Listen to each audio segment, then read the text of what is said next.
Good morning, crafters. I want to talk to you about some things that I have in my workspace. Let's go through them one at a time. So brushes will end up getting old and sometimes a bristle goes crazy. So I like to have a pair of clippers to clip those tiny little wild hairs. Hard to see on camera, but this one already has some that are jutting out. So I just clip those off. So handy. Also, you could have a pair of scissors for the same purpose.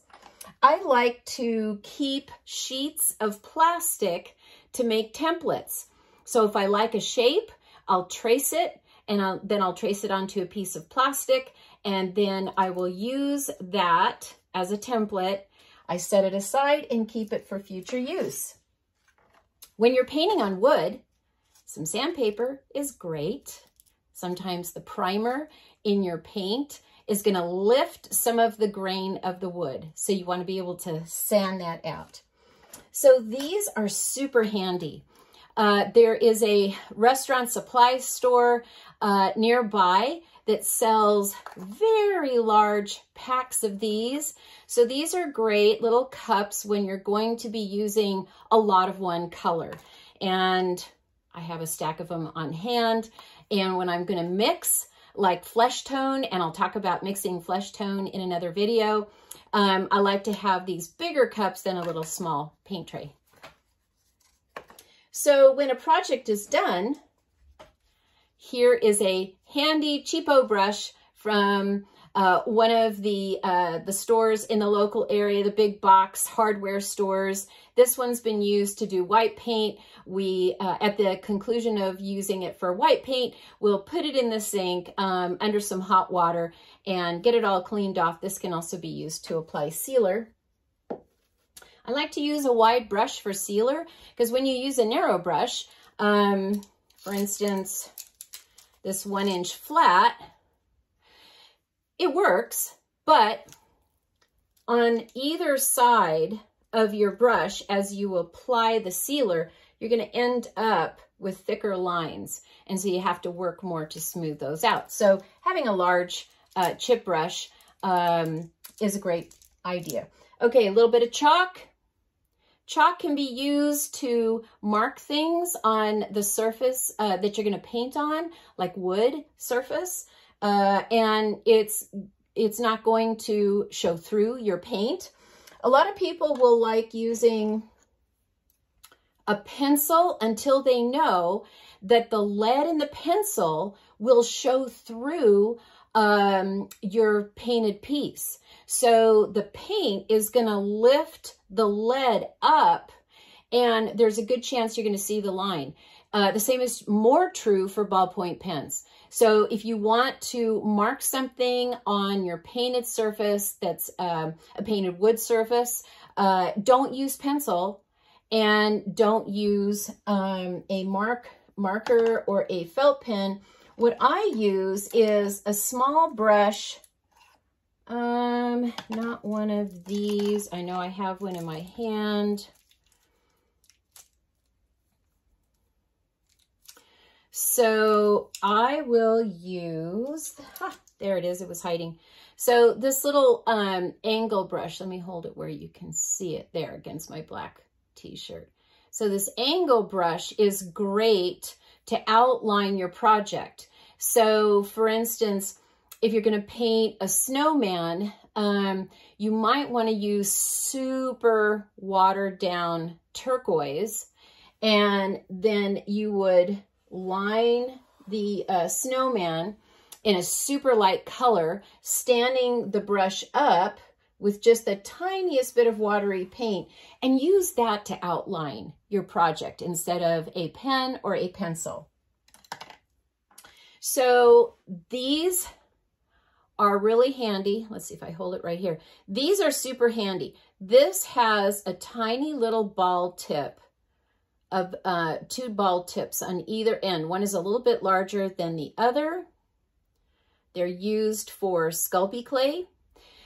These are great when you want to add dots to your project. So you can dip your paint. Did I just say dip your paint? oh goodness me, you can dip this into your paint and you can create a little puddle of paint on the end of it and then dot your item and you get a great little circle, a little dot each time. You can also accomplish that with the end of a smaller brush. Now, of course, this brush, you're going to get a bigger dot. And this little tool, you're going to get a small dot. There we go. Okay, put that back in there. So I buy this wire at one of the hardware stores. I think it's up to close to $6, but this is like just a portion of the bundle of wire that you get when it's brand new. And I use this wire to wire my wood signs. So we've painted the item, we've sealed the item, and then we drill a hole here and here, and then you just put the wire through, you coil it. I'll talk more about that in another video.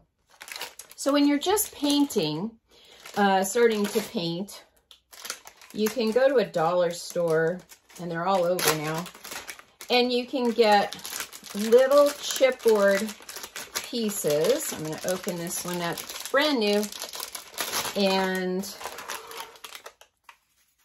hold this up. So this is an inexpensive little chipboard. It's very thin, right? I don't think it's balsa wood, but it's very porous.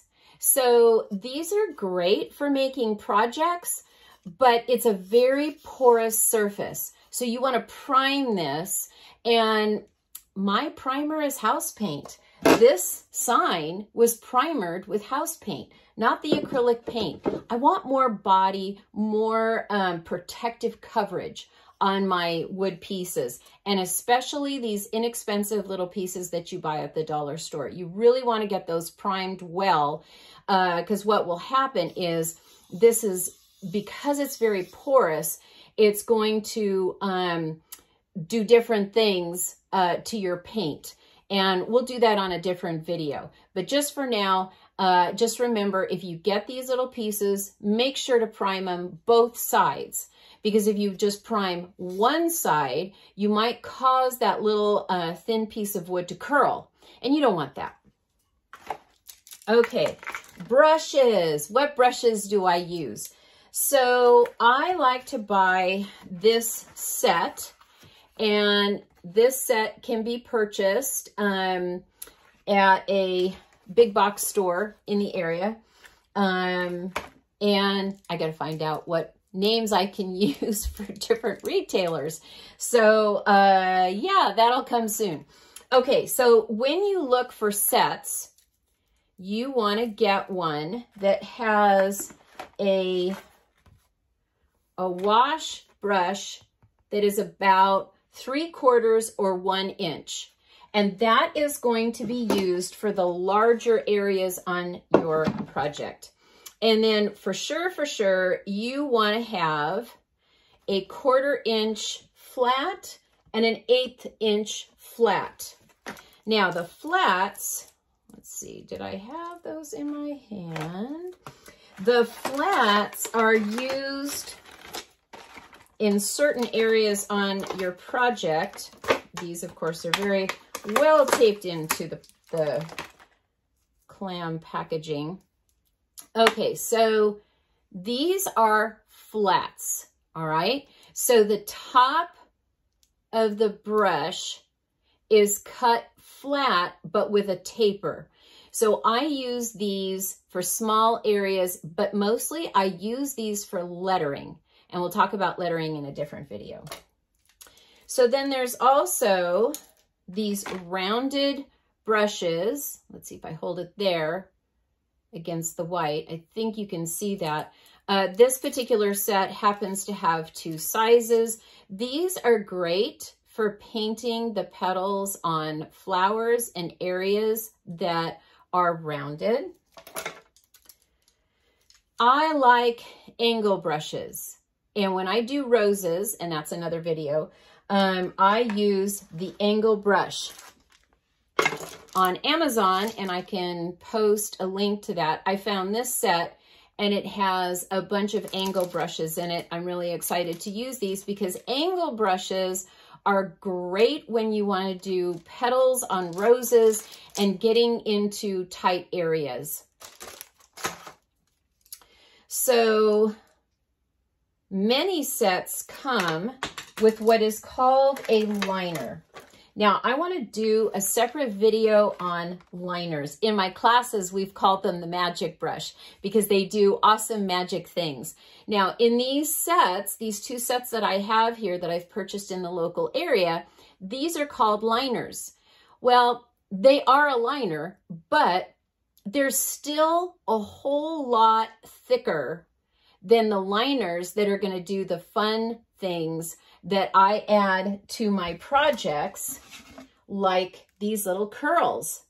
So we've got a lot of structure, for instance, in this project. But if you notice, these little curly lines add a little whimsy. So you need the right liner for that. And it is a very narrow brush, and it's longer than these. These are short liners. And so you're going to get a thicker line when you line with these. So I'm going to do a separate video on what is the right liner to purchase. So there's lots of sets that you can purchase from different companies. And I like to buy sets because usually they're really good priced. You know, you're going to get a great value is the word I was looking for. So that's an awesome thing. But the basics that you want to start with is a 1/2 inch flat and a 1 inch flat or 3/4, right? And then you want to have these smaller flats that are about 1/8 inch and 1/4 inch. And then a couple of these filberts, which are the rounded ones, and definitely you want an angler brush. And then last of all, you want to have dish soap. Now, when you're done painting, you want to get those brushes clean, right?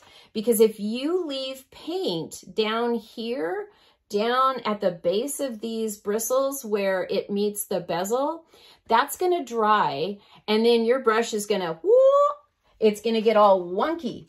I thought I had brought an, oh, I did. Okay, so this is a well-used brush. And if you notice, the bristles are starting to spread out. And over time, the more paint that builds up right here, where the bristles come into the bezel, the more those bristles are going to start spreading out. Now, I have some fun uses for old brushes, so don't throw them away, but they're not going to give you the crisp, clean brush strokes that you want to have. Of course, you want to have some paper toweling. So there you go. There's a few things to get started. See you in the next video, and don't forget to like and subscribe to my channel. Helps me out. Thank you.